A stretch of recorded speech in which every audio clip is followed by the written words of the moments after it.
সুত বালকৰ কোমল বচন তাতে মন দিনে ৰাতিও সাৱটি ধৰিয়াতি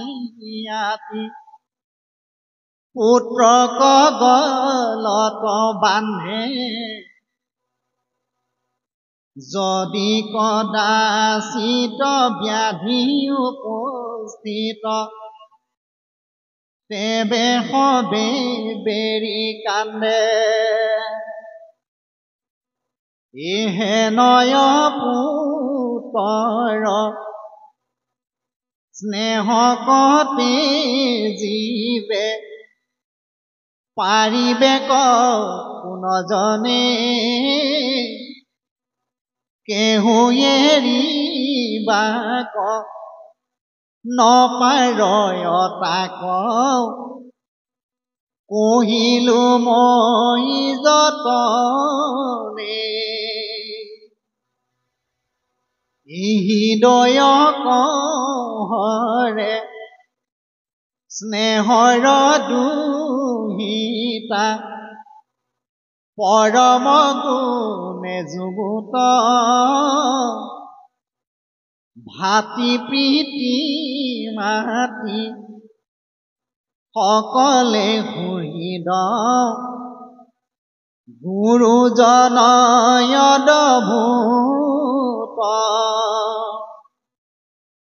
ইয়েতে কতে স্নেহ কিমতে এৰিবে তেজিবা কন পাৰয় আপোনাৰ গৃহ সম্পদ অনেক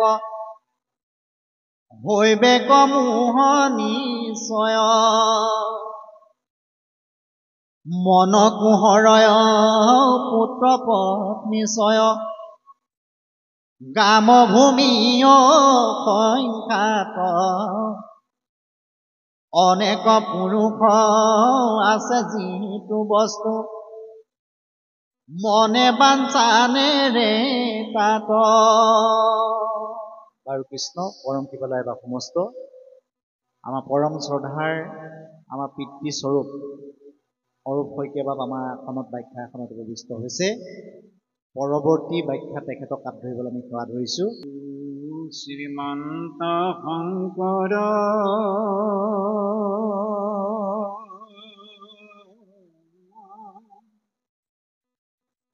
হৰি ভকতৰ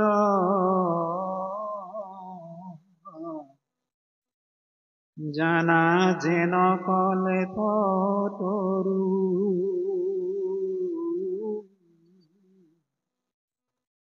তাহান্ত বিনা নাই নাই নাই আমার পরম গুরু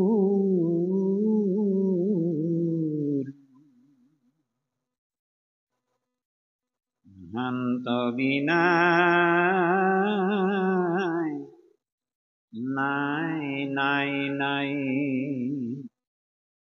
আমার পরম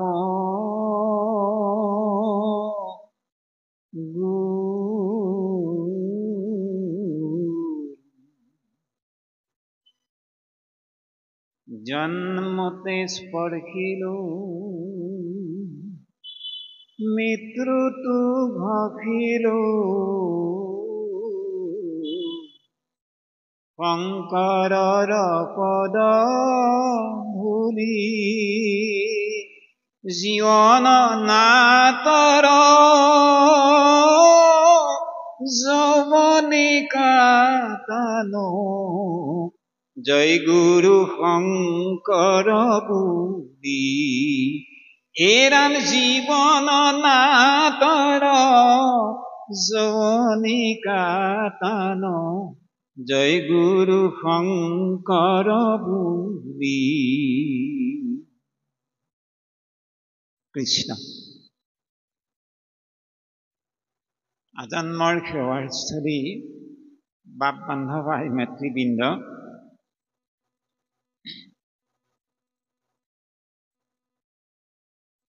বাইবেল গ্ৰন্থত এটা বৰ সুন্দৰ তথ্য আছে।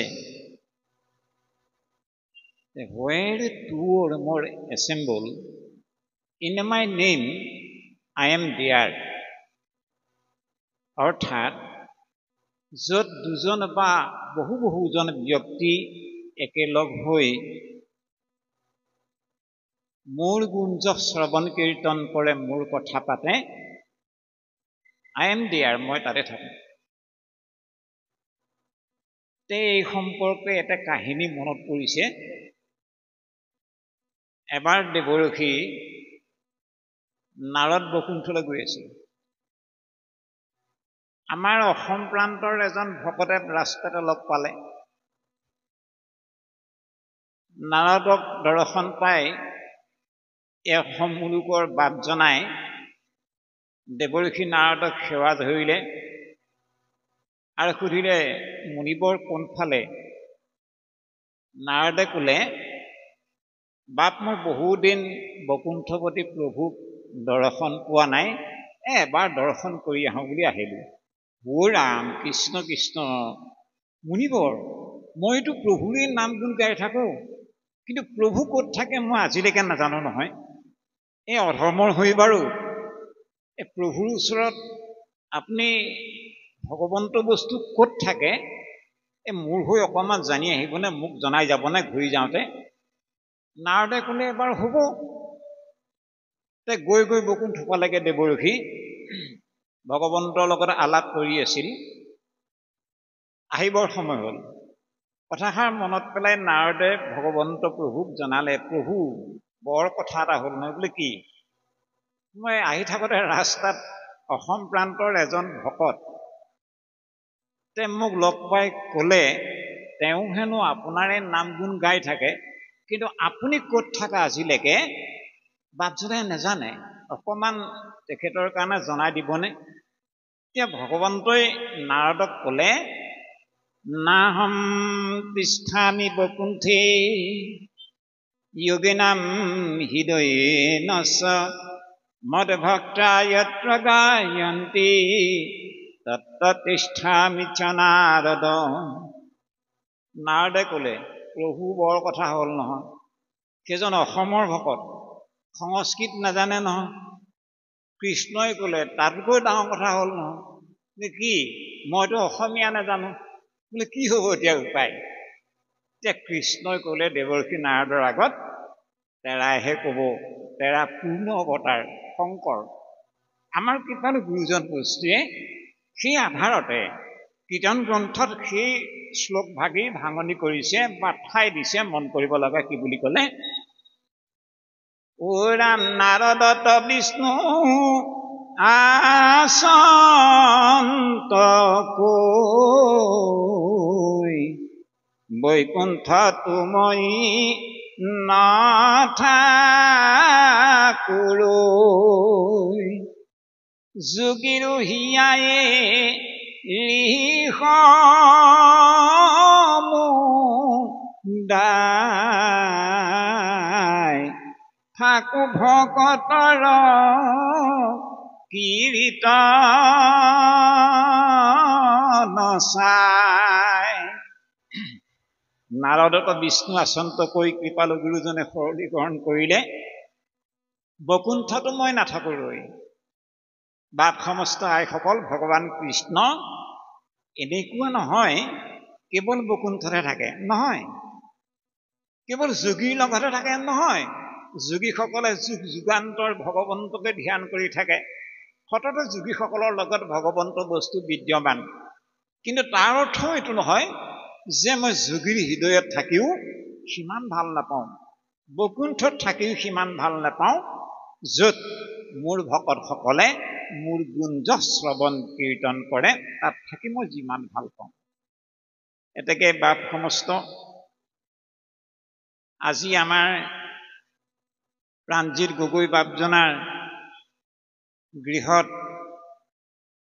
এইবাৰে সৈতে গত বছৰো মহাপৰিভৰে আপোনাৰ সব গুৰুদেৱ নাম ভকতৰ সমাহাৰ কৰিলে আৰু এইবাৰো তেৰাৰ বৃহৎ নৱজাতক কণমানি শিশুটিক লৈ গত বছৰৰ দৰে দিনৰ ভাগত বৈকুণ্ঠৰ পৰম মংগলময় নাম আৰু বৈকুণ্ঠৰ কল্পতৰু মহাভাগৱত শাস্ত্ৰ পাঠ আলোচনা আৰু সন্ধিয়ালৈ আজি আগৰ দৰে এভাগী গুৰুজনৰ নাট মঞ্চস্থ কৰা হ'ব। আমি অতিকে আনন্দিত আৰু গৌৰৱান্বিত, কিয়নো বহুনাম জন্মনামন্তি জ্ঞানবানমম প্ৰপদ্যতে বাসুদেৱম সৰ্বম ইতি মহাত্মা সুদুৰ্লভ। প্ৰাণজিৎ গগৈৰ নিচিনা বহুজন লোক আছে, বহু প্ৰাণজিৎ আছে, কিন্তু গুৰুদেৱ নাম ভকতৰ মনে প্ৰাণে সেৱাত লগা, আৰ্থিক শাৰীৰিক মানসিক সৰ্বতো প্ৰকাৰে ভগৱন্ত বস্তুৰ সেৱা ভাৱ লৈ সমাজৰ কাৰণে আগবাঢ়ি যোৱা প্ৰাণজিৎ কিন্তু এজনে। আমি আজিৰ পৰা প্ৰায় 7 বছৰমান আগতেই তেৰাক এই পৰীক্ষিতে 7 দিন 7 ৰাতি শুকক গুৰু মানি ভাগৱত শুনি নিজৰ জীৱন ধন্য ধন্য কৰি পৰম গতি সাধন কৰিলে। মইতো গতি সাধন কৰিব লাগে।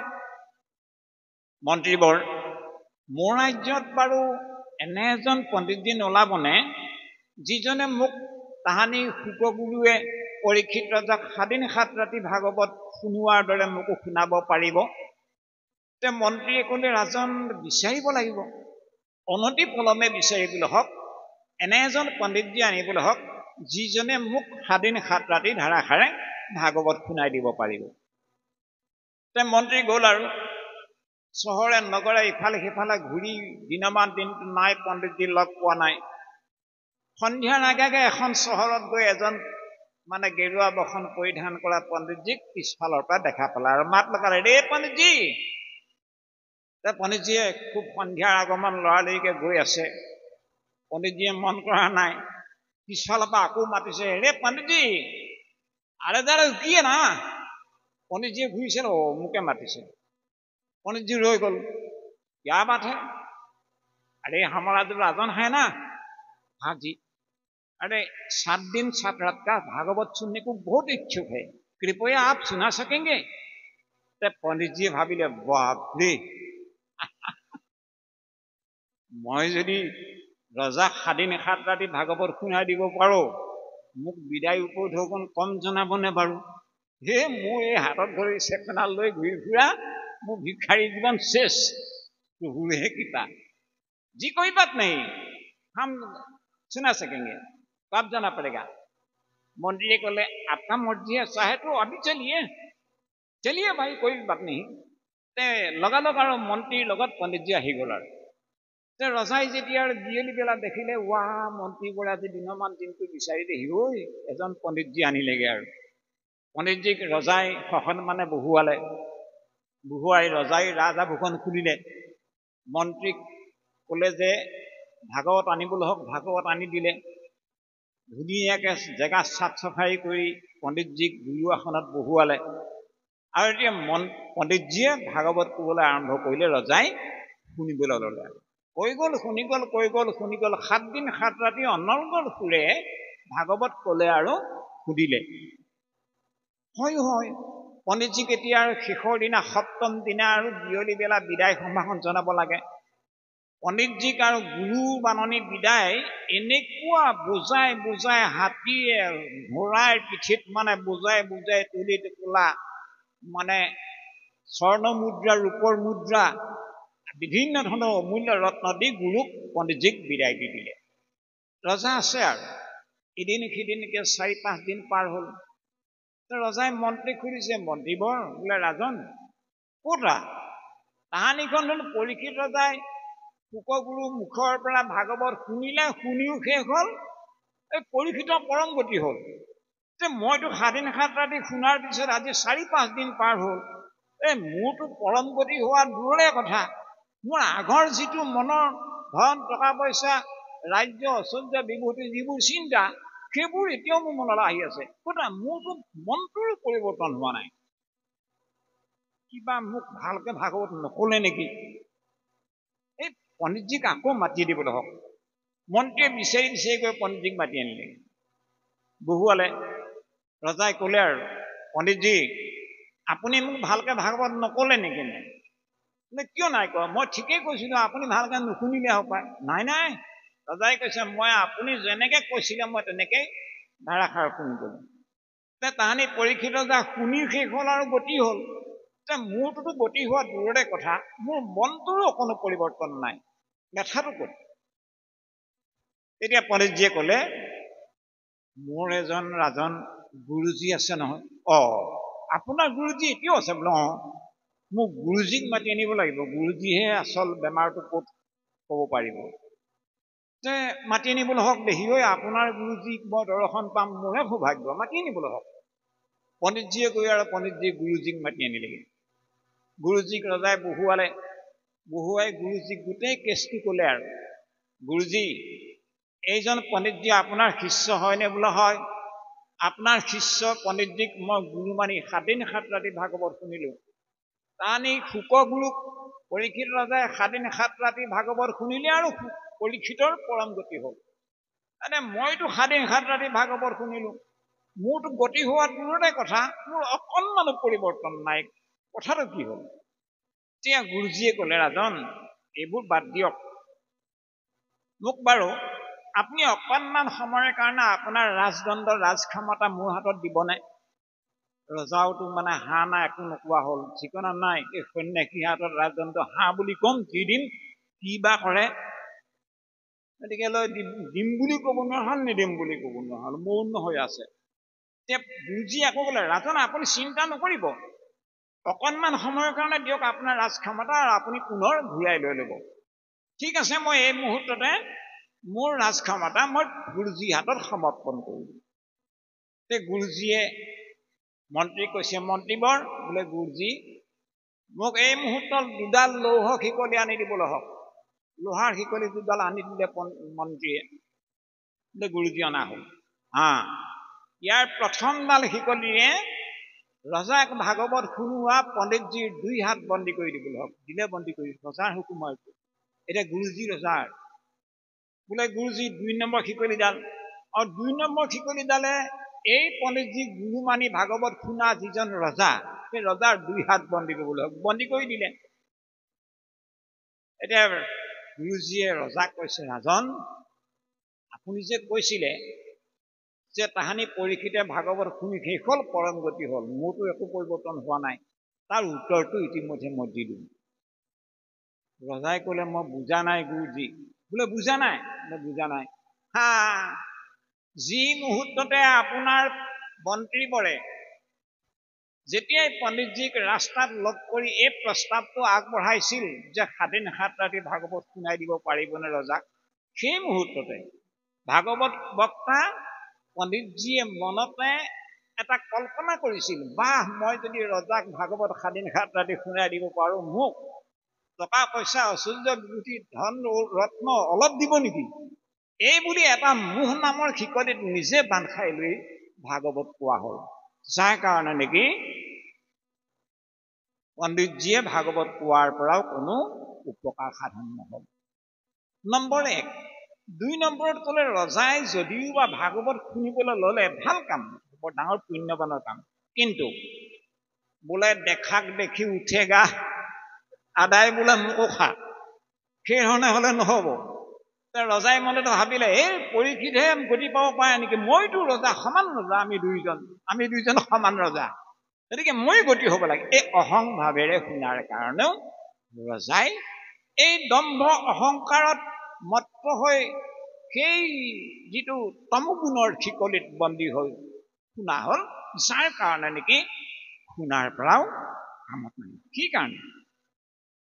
কঠোপনিষদ নামৰ এখন উপনিষদত এই কথাটো এনেকে কৈছে, নায়মাত্মা প্ৰবচনে নলভ্য আত্মা বা ঈশ্বৰক হেনো বোলে বহুত ঘণ্টা বাই ঘণ্টা বোলে প্ৰবচন কৰি আছে, বক্তৃতা দি আছে, ব্যাখ্যা কৰি আছে, এইজনে আৰু তৰিলে শইকীয়া নহ'ব, মিছা কথা।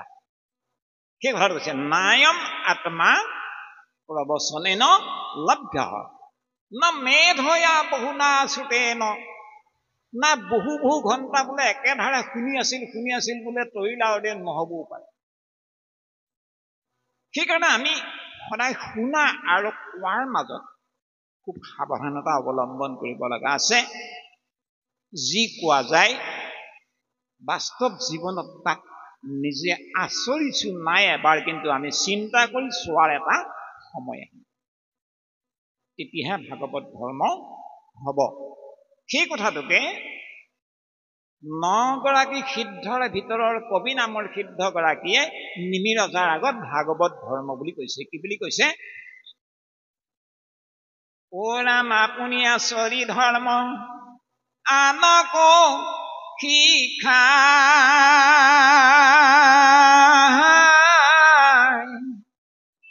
আকে বুলি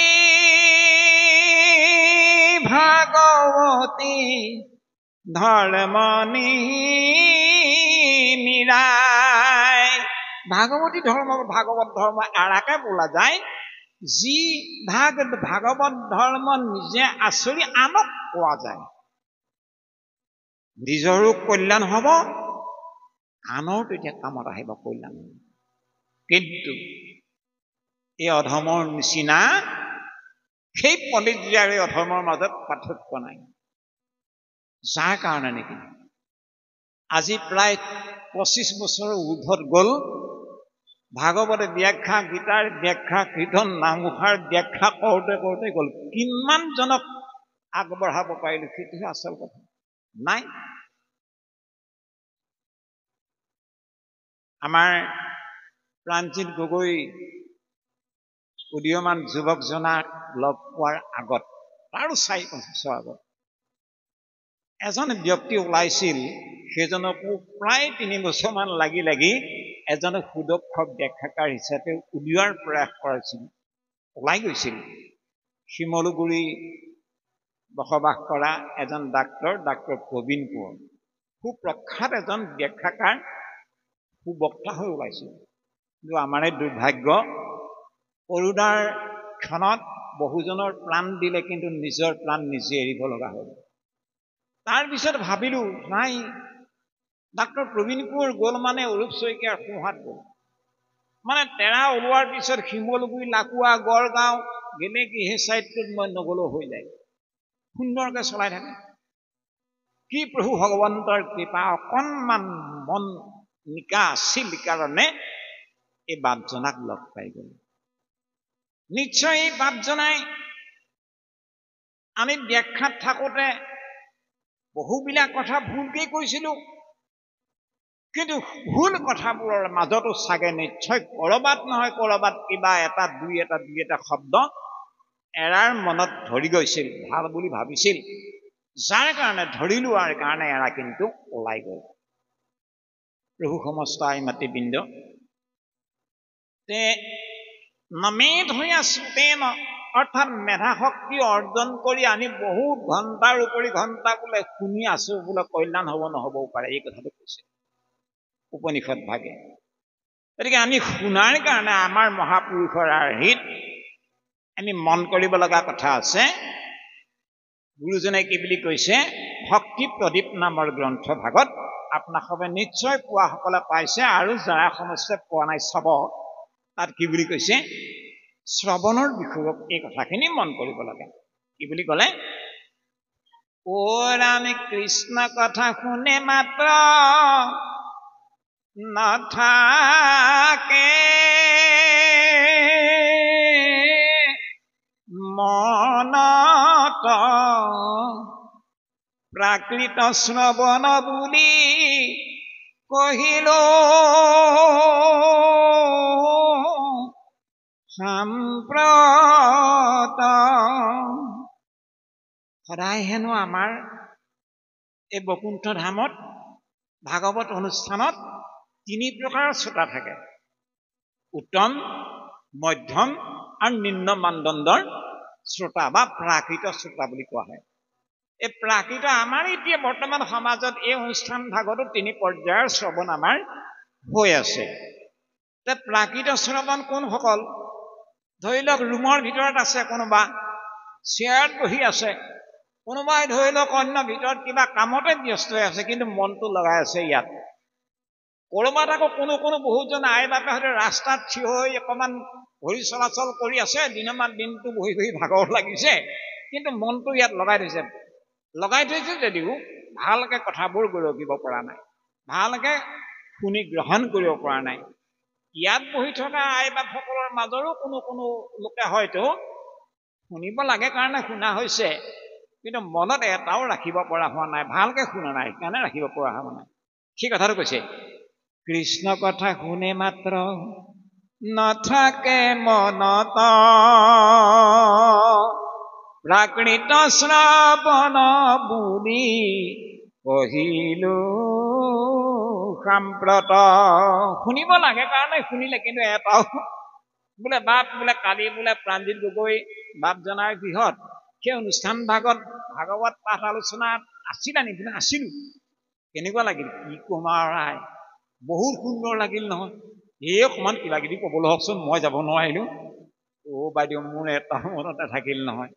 সেই ব্যৱস্থাটো কৃষ্ণ কথা শুনে মাত্ৰ নাথাকে মনত, এনেধৰণৰ শ্ৰোতাসকলক কোৱা হয় প্ৰাকৃত শ্ৰৱণ।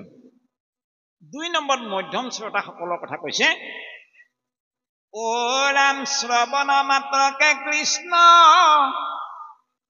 বিষয়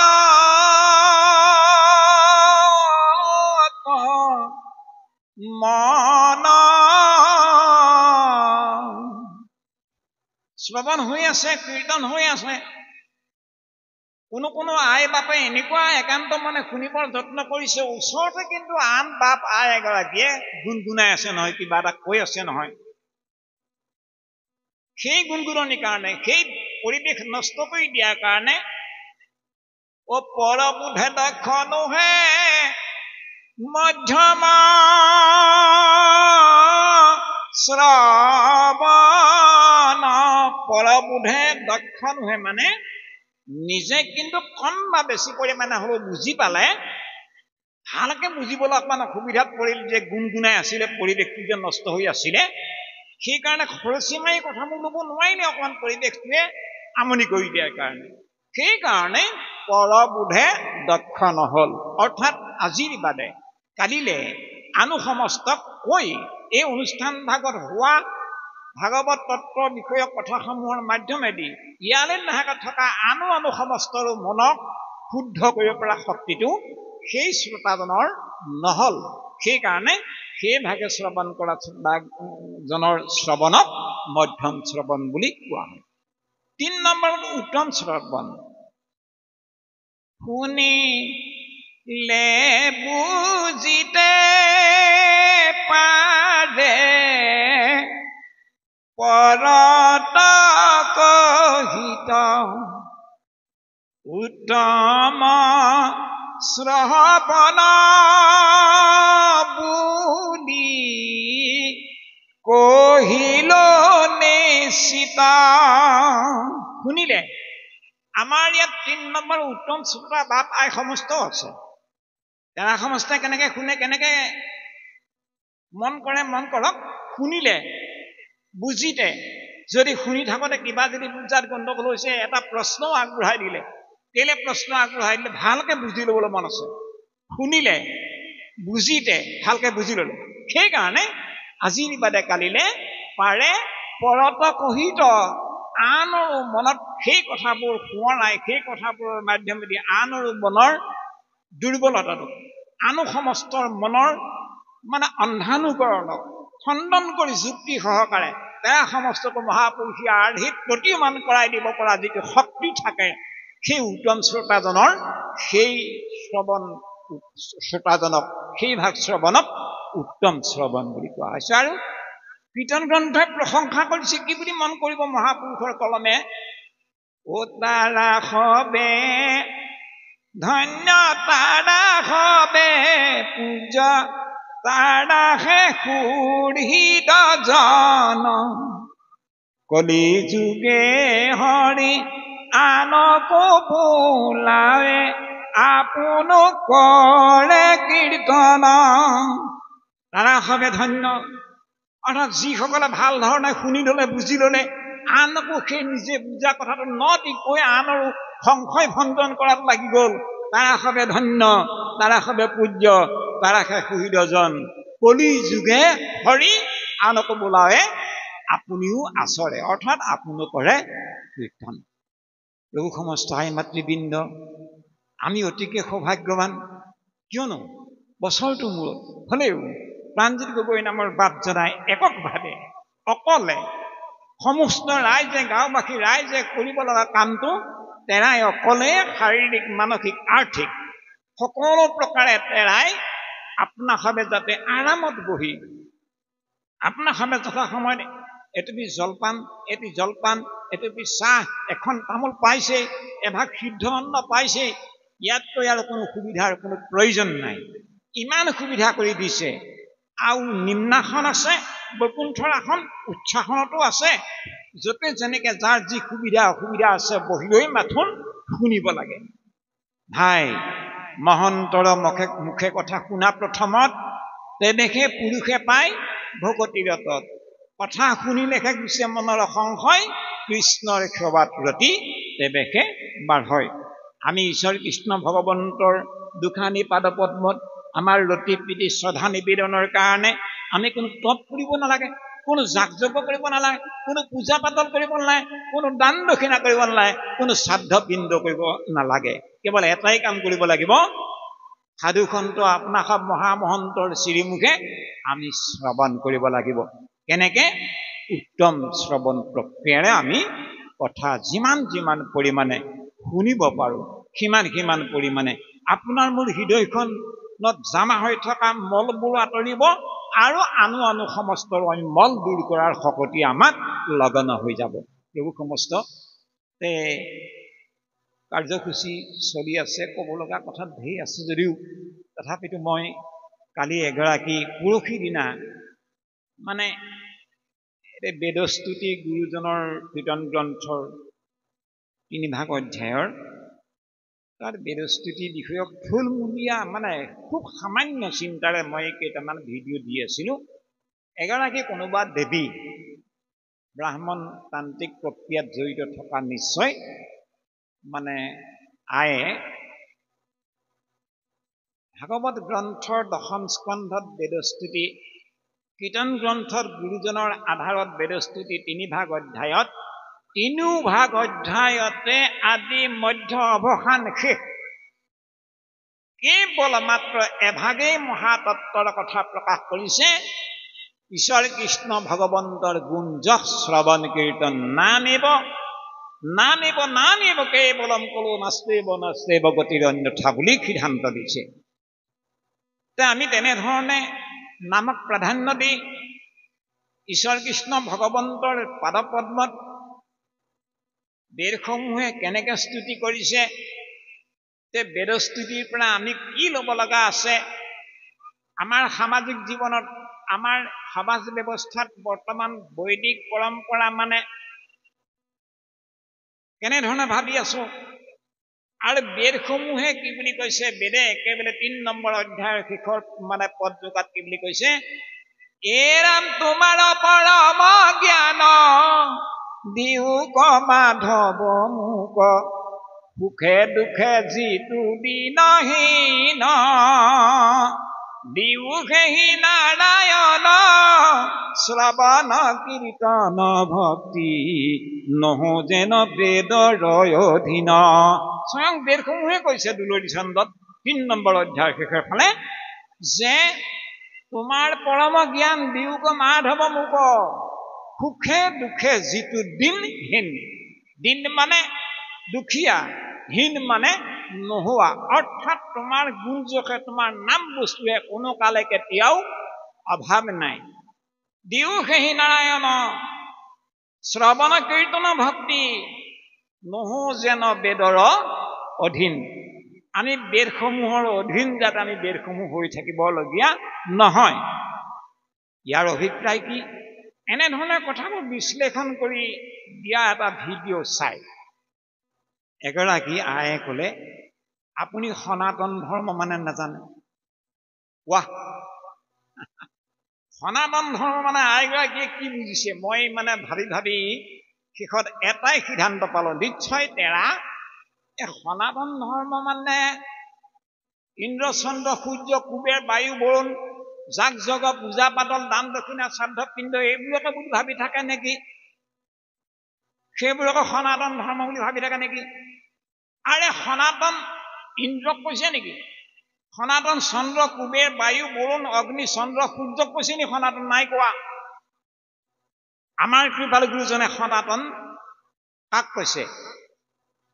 ভগৱানে কৃষ্ণই কৈছিলে যে হে বিধিবৰ, সৃষ্টিৰ পূৰ্বত মই আছিলো জান।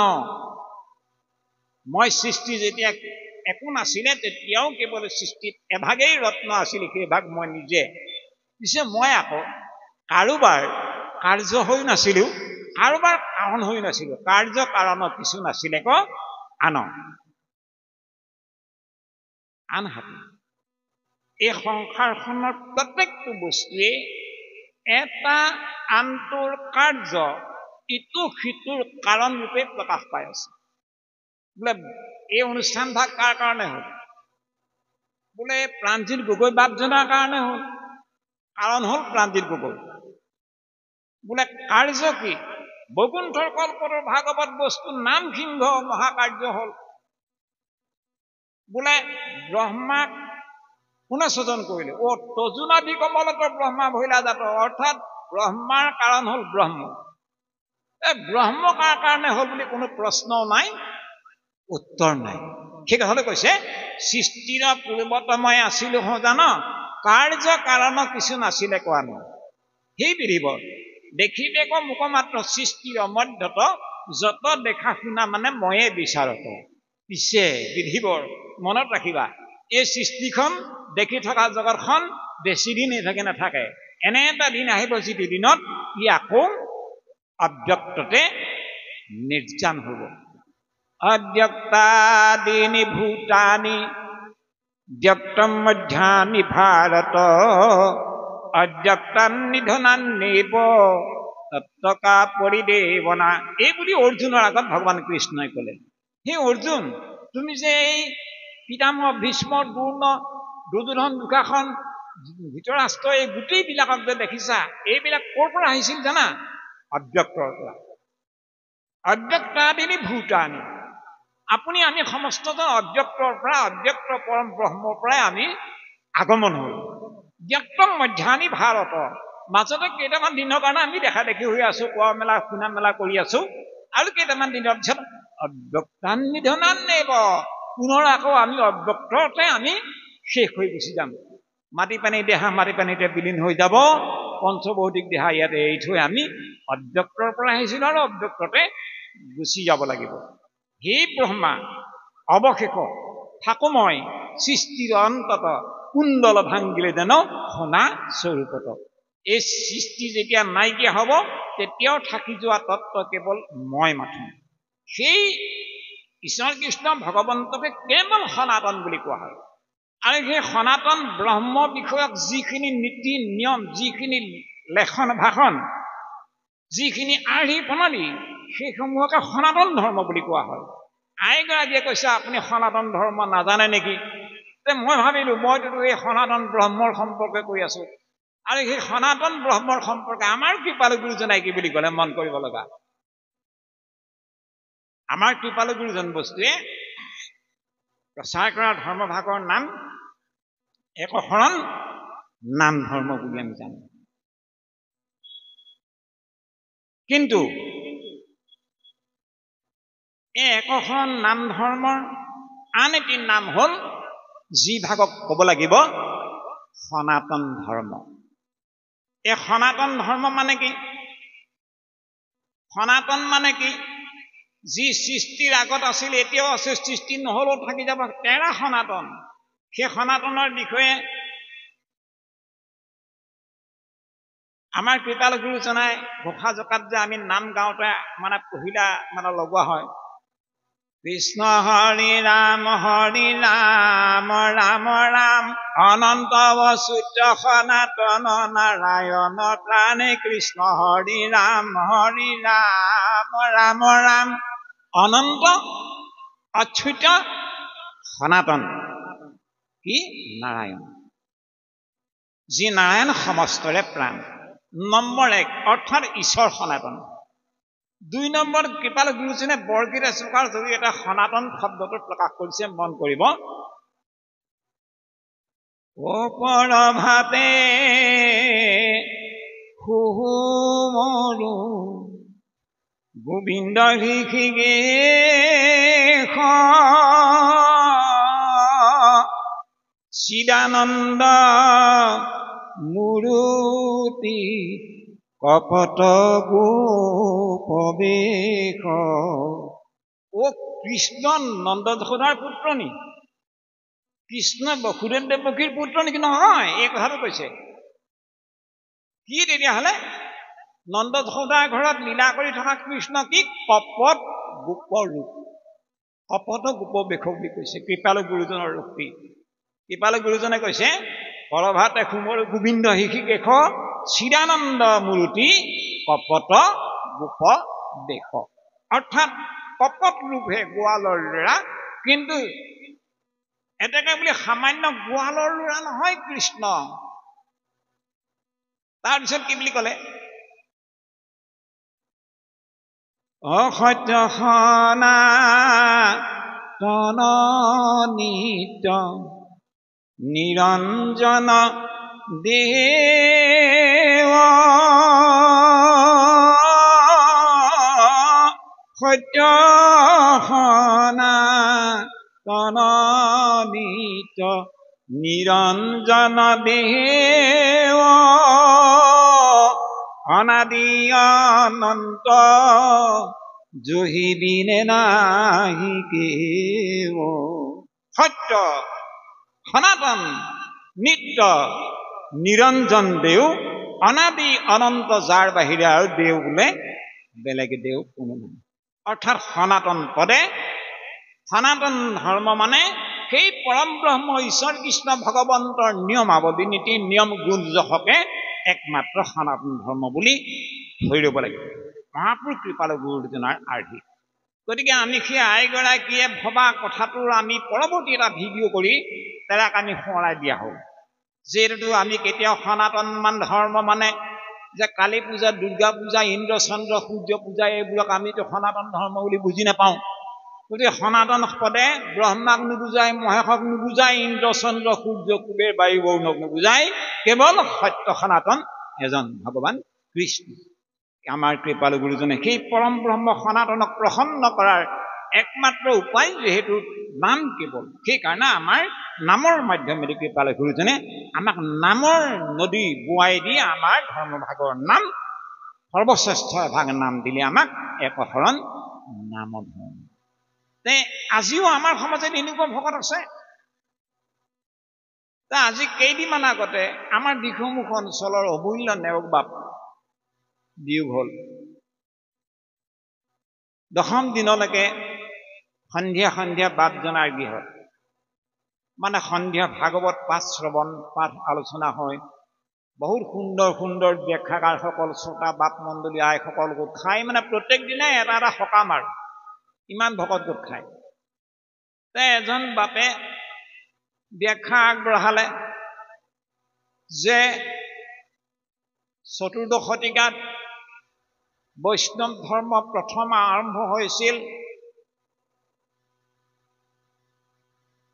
দক্ষিণাত্যত, আৰু লাহে লাহে লাহে লাহে ই ভাৰতবৰ্ষত আহি সেই বৈষ্ণৱ ধৰ্ম প্ৰচাৰ প্ৰসাৰ হ'ল। আমাৰ কৃপাল গুৰুজনে সেই বৈষ্ণৱ ধৰ্মকে এটা নতুন ৰূপ দিলে, যাক নৱ বৈষ্ণৱ ধৰ্ম বুলি কোৱা হয় গুৰুজনৰ ধৰ্ম। মইতো অবাক। আৰে বাপ, হয় বৈষ্ণৱ ধৰ্ম, কিন্তু তাতোতকৈ সুন্দৰ এভাগ নামেৰে সৈতে অলংকৃত কৰিছে, সমস্তজনকে হৃদয়ত বোৱাই দিছে নামৰ নিজৰা। সেই ভাগ আমি কিয় নকওঁ? আৰে আপোনালোকে সমস্তজনে গুণমালাটো পাইছে, তাত কি বুলি লিখা আছে? ভকতিৰ দ্বাৰা হব, ভকতিৰ ভাণ্ডাৰৰ দ্বাৰা হব চুৰি মুকুতি কয়লি উদাস, এক অহৰণ হৰি নাম ধৰ্ম কহু ৰাজা কৰ প্ৰকাশ।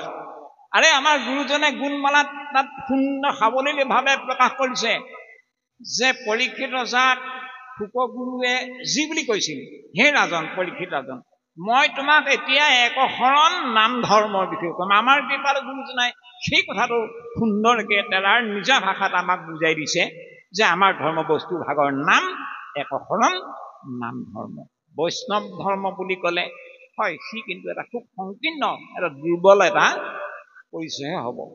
একশৰণ নাম ধৰ্মৰ ইমান সুন্দৰ এটা পৰিৱেশ থাকোঁতে আমি আজিও নাজানো গুৰুজনৰ ধৰ্ম বস্তু ভাগৰ নাম একশৰণ নাম ধৰ্ম বুলি কোৱাৰ আমাৰ স্বভাৱ নাই। যাই নহয় প্ৰভু সমস্ত, আমি আপোনাক সমস্তজনলৈ আমাৰ শতসহস্ৰ সেৱা নিবেদন কৰিছোঁ।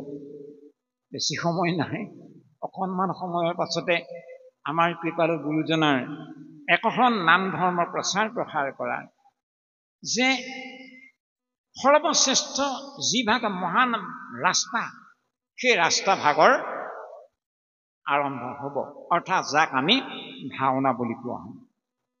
যোৱা বছৰ এই অধমকে আপোনাক সবে অৰ্পণ কৰিছিল যে উদ্বোধন একাষাৰ কৈ দিব লাগে, খোৱা হ'ল। ঠিক আজি আমাৰ এঞ্জেলা চাংমাই আইগৰাকী আহিব, তাই খুব সুন্দৰকৈ ভাওনা উদ্বোধন কৰিব। বহু লোকে আমাৰ সমাজত এতিয়াও কয় যে ভাওনানো উদ্বোধন কৰিব লাগে নাই? নিশ্চয় কৰিব লাগে।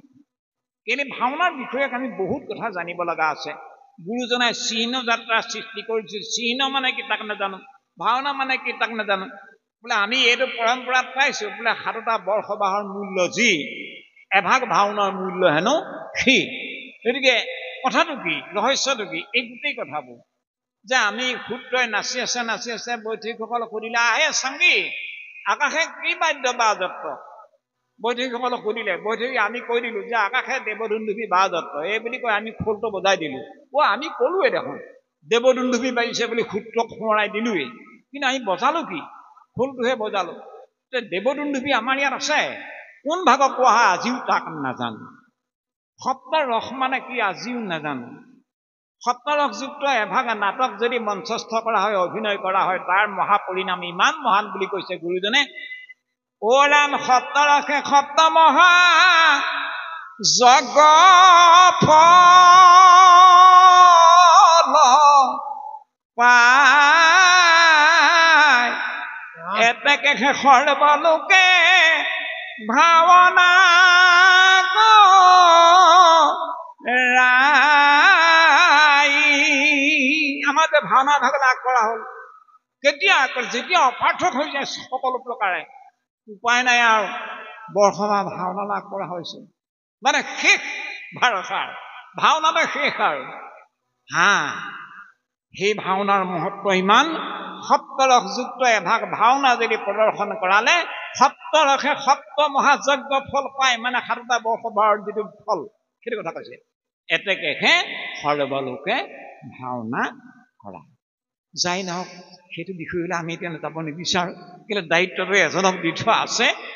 যাই নহওক মই এইটো কথাই ক'ব বিচাৰিছো যে ভাওনাৰ বিষয়ে আমি বহুত কথা জানিব লগা আছে, যি ভাওনাৰ মাধ্যমেদি কৃপাল গুৰুজনে সপ্তৰসৰ মাধ্যমেদি আমাৰ সমস্ত পণ্ডিত মণ্ডলীক, সমস্ত গাঁওবাসী গ্ৰামবাসী ৰাইজক, সমস্ত নিৰক্ষৰ মানুহকো ধৰ্মৰ সমভাগী কৰোৱাৰ যিটো মানে মহান ৰাজমাৰ্গ, সেইটো কেৱল গুৰুজনৰ ভাওনা। যাই নহওক পৰৱৰ্তী পাঠ বাপ জনাই কৃপাকৰত আমি আপোনাৰ খবৰ মহা পণ্ডিত মণ্ডলীৰ সন্মুখত অধমে মহান মহামতী অৰূপে 2-4 শব্দ কওঁতে আমাৰ নিশ্চয় পঢ়াটো এটা দায় অনেক হৈছে। আপোনাৰ ভিতৰ দাসৰ দাস বুলি ভাবি আমাৰ দায় মাৰ্জনা কৰিবৰ অৰ্থে সবাৰ চৰণত আমি সেৱা ধৰি আসন এৰিব বিচাৰিছো।